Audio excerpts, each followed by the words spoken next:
I never thought the scent of her perfume would become a warning signal for me.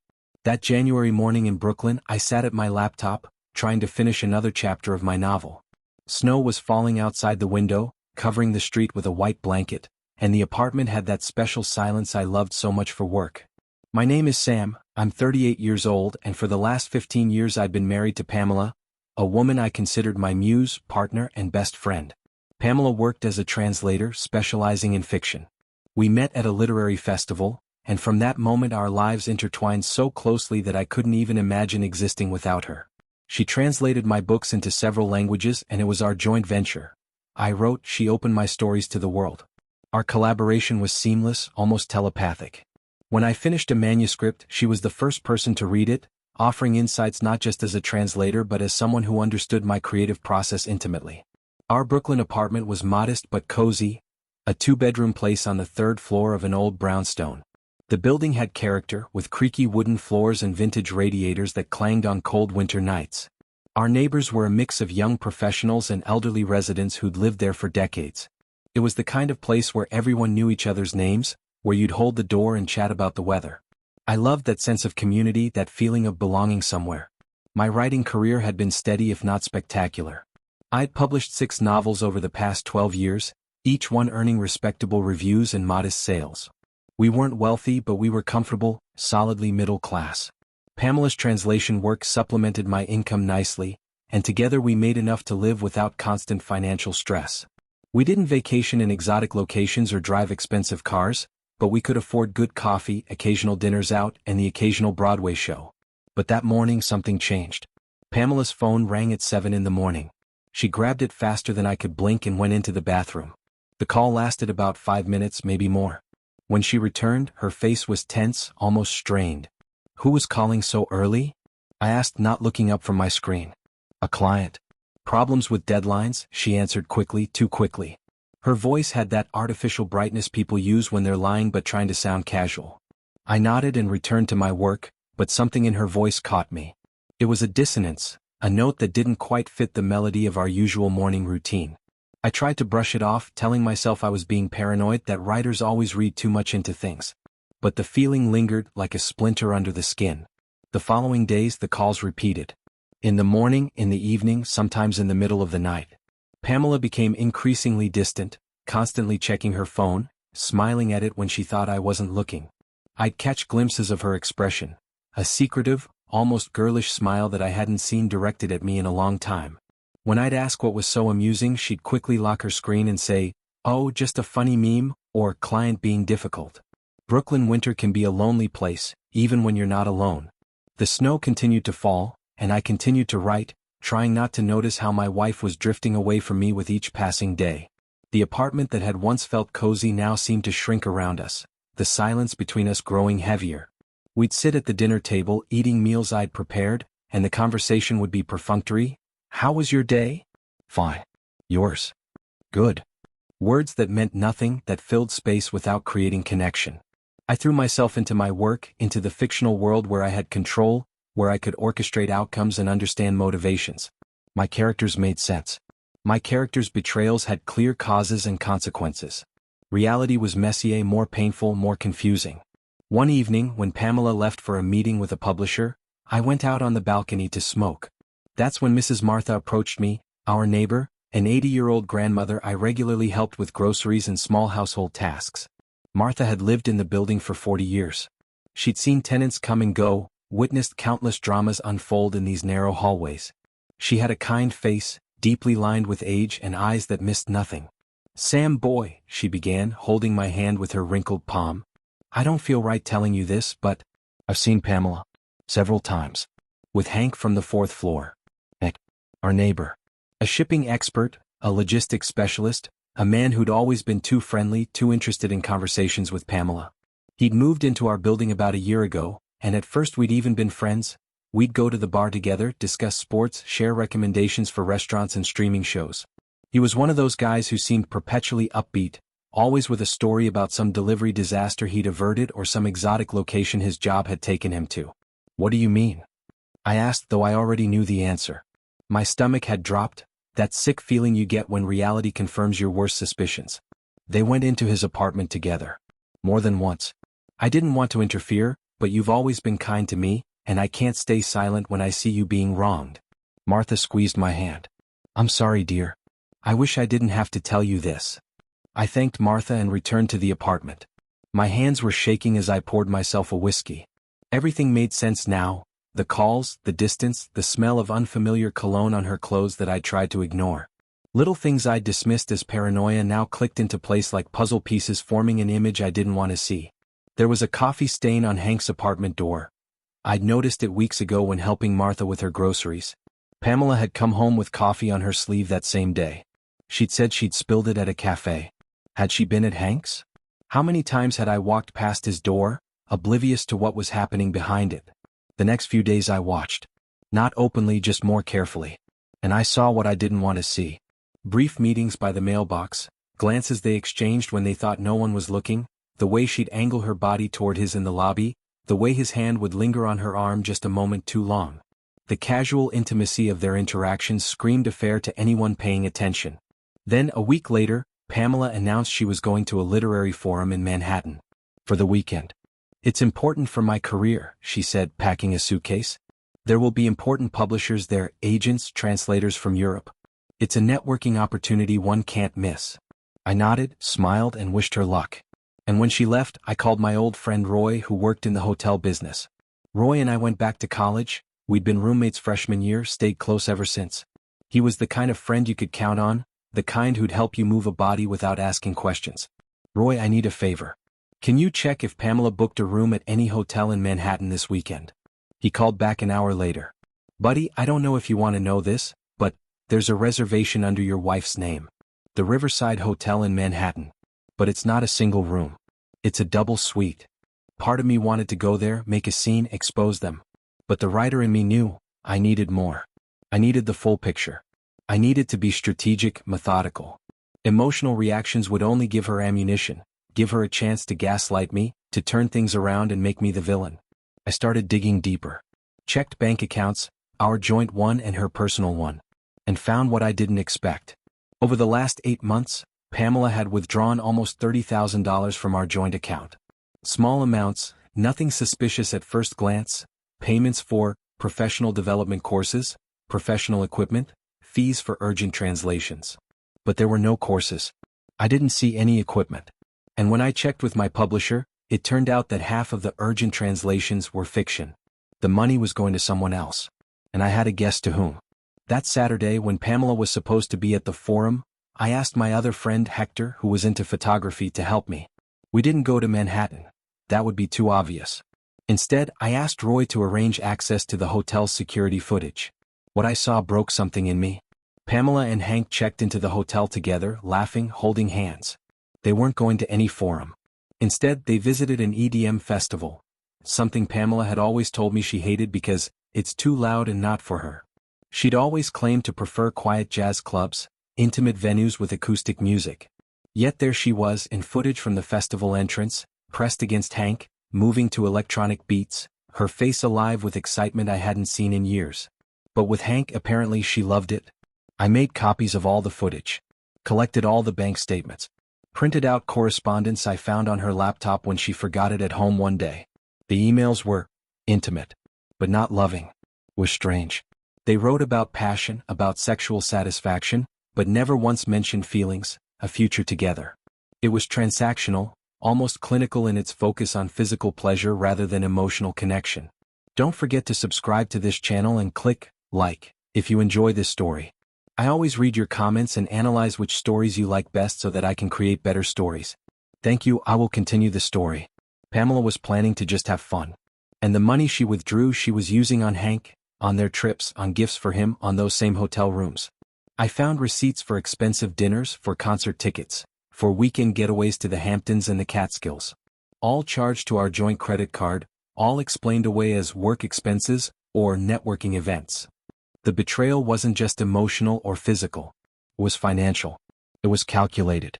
She'd been systematically stealing from our future to fund her affair, and doing it with enough small transactions that I wouldn't notice unless I went looking. I spent hours going through the evidence, organizing it into folders, creating a timeline. The writer in me couldn't help but see the narrative structure, the rising action, the inevitable climax approaching. But this wasn't fiction. This was my life disintegrating.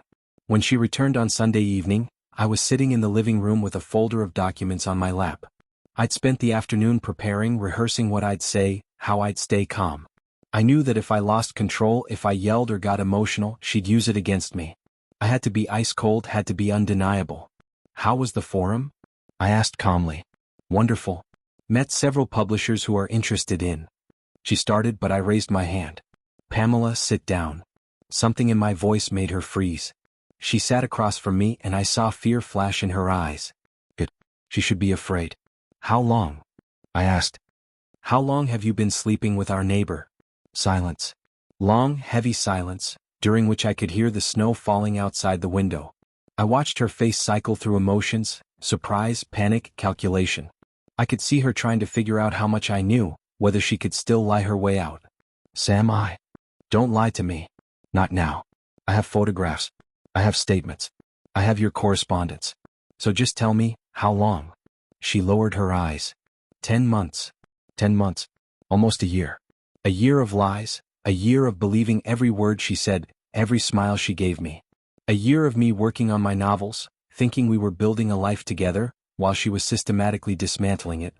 You stole from our joint account to pay for your dates, I said. It wasn't a question. I intended to return it. It was, what, temporary? A mistake. My voice remained calm, which scared even me. You spent our money, the savings we were accumulating for the future, on intimate weekends with a man who lives 2 doors away from us. The audacity of it struck me again. She hadn't even had the decency to find someone outside our immediate circle. She'd chosen someone I saw regularly, someone I'd shared drinks with, someone who'd been in our apartment, who'd eaten food I'd cooked. The violation felt complete, total. You don't understand, she began, and desperation crept into her voice. With Hank it was different. He brought something into my life that was missing. You're always busy with your books, with your fictional world. So this is my fault? I finally raised my voice. I'm to blame for you choosing to betray me instead of talking? We could have gone to a counselor. We could have tried to change something. But you chose the easiest path. She cried. Real tears ran down her face, but I no longer felt the need to comfort her. That part of me that loved her unconditionally had died the moment I saw her on those recordings with Hank. The man who'd comforted her through her father's death, who'd held her through countless anxious nights, who'd believed in her talent when she doubted herself, that man was gone. What are you going to do? She asked quietly. Divorce.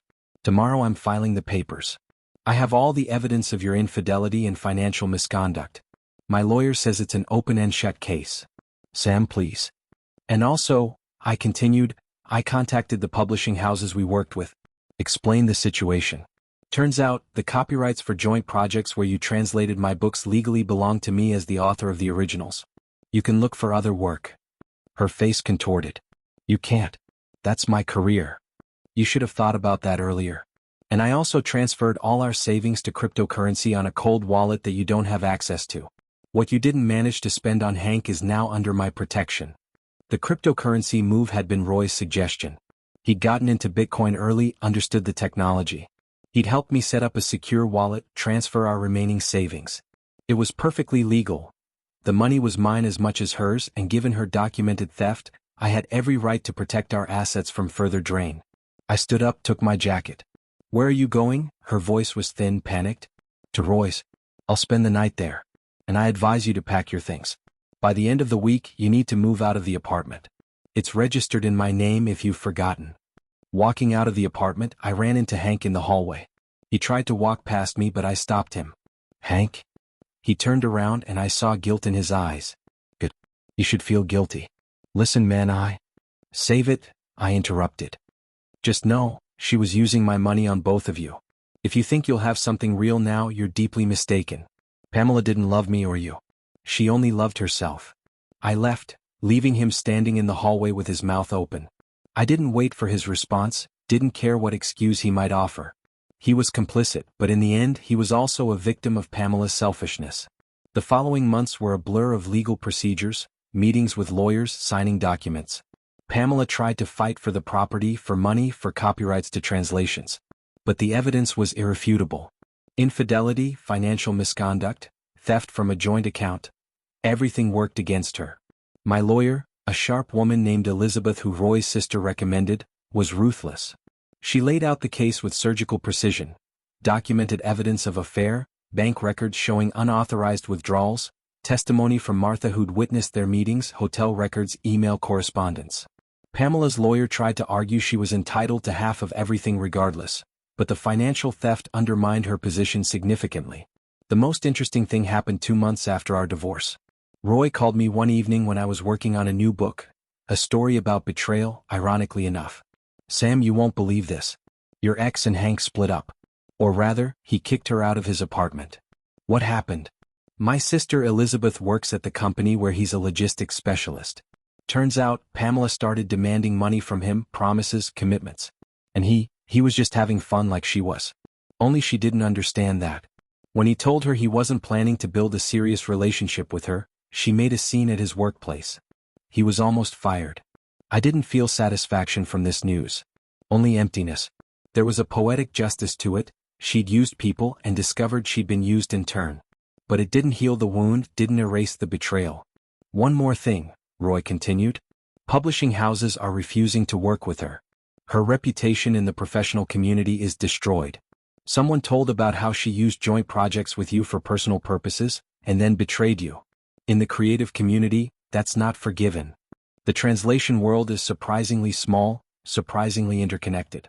Word travels fast about professional misconduct, about personal betrayals that bleed into business relationships.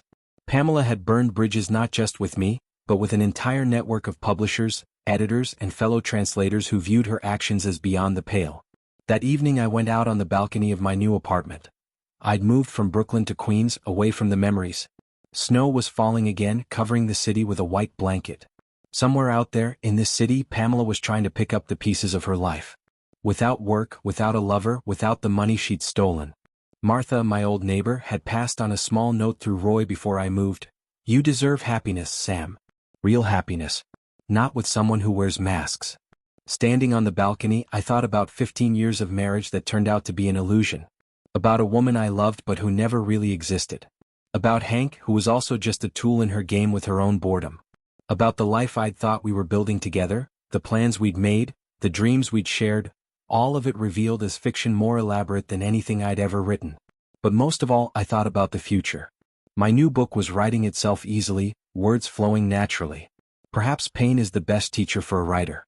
Certainly, I understood my characters' motivations better now, understood the complexity of human betrayal, the way people rationalize their worst impulses. A month before the court date, I accidentally ran into Hank near the old building. I'd come to pick up the last of my things. He looked tired, aged by several years. There were dark circles under his eyes, a defeated slump to his shoulders. "She tried to contact me," he said unexpectedly. "After I threw her out. Cried, asked for another chance. But I saw in her eyes the same thing that was there when she was cheating on you. She wasn't sorry. She was just scared of being alone." "And what did you do?" I asked. "Changed the locks. Blocked her number. Moved to another neighborhood. I don't want anything to do with her." He looked at me. "Sorry, man. I was a fool too. Thought there was something special between us. But it turned out, just sex and entertainment. No real feelings." I nodded and left. I had neither forgiveness nor anger for him. Only indifference. He'd made his choices, faced his consequences. In the end, we'd both been deceived by the same woman, both believed in a version of Pamela that didn't exist. 8 months after the divorce, I finally finished my new book. It was the most honest thing I'd ever written, a story about trust, betrayal, and rebirth. My publisher said it was my best work. The manuscript had poured out of me, cathartic and painful, transforming my experience into something that might help others process their own betrayals. One April day I received a letter. From Pamela. Handwritten, on the old paper she always used for important letters. Her handwriting looked shakier than I remembered, less confident. "Sam, I'm not asking for forgiveness. I don't deserve it. But I want you to know, what happened wasn't your fault. You were a wonderful husband. The problem was in me. I was looking for something that doesn't exist. Some spark I made up in my head. And I lost everything real I had. Now I live in Philadelphia, working as an assistant at a small publishing office. It's not what I dreamed of, but it's what I deserve. Hank doesn't contact me. None of our mutual friends answer my calls. I'm alone. And maybe that's fair. Every day I think about that day when you sat in the living room with that folder of evidence. About your face. About how you remained calm even as your world was falling apart. You were stronger than me. Always were. Good luck with the new book. I know it will be wonderful. You always knew how to turn pain into art. P.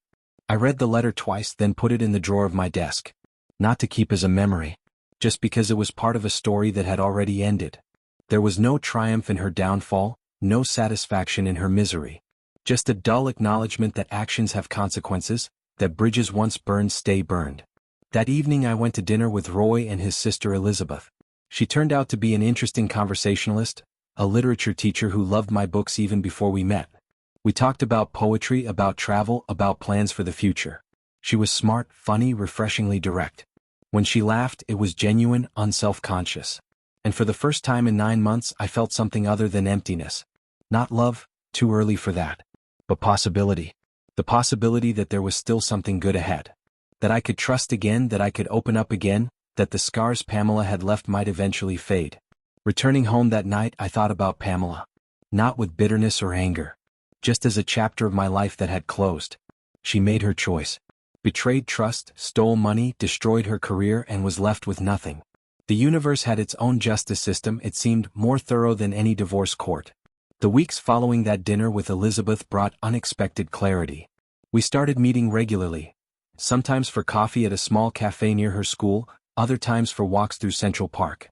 She was different from Pamela in every way that mattered. Where Pamela had been secretive, Elizabeth was transparent. Where Pamela had manipulated, Elizabeth communicated directly. Our conversations flowed naturally, without the undercurrents of deception I'd grown so accustomed to detecting. One evening in late May, Roy called me with news I hadn't expected. "Sam, you're not going to believe this. Hank moved out of the building. Just packed up and left last week." Apparently, Pamela kept showing up at his door, causing scenes in the hallway. The landlord got involved, and Hank decided it was easier to just relocate than deal with the drama. I felt a strange sense of vindication. Not because Hank was suffering, he'd made his bed and now had to lie in it, but because it confirmed what I'd suspected all along. Pamela hadn't changed. She hadn't learned from her mistakes. She was still the same person who believed the rules didn't apply to her, that she could manipulate her way out of consequences. "There's more," Roy continued. "Martha mentioned that Pamela tried to visit the old apartment last week.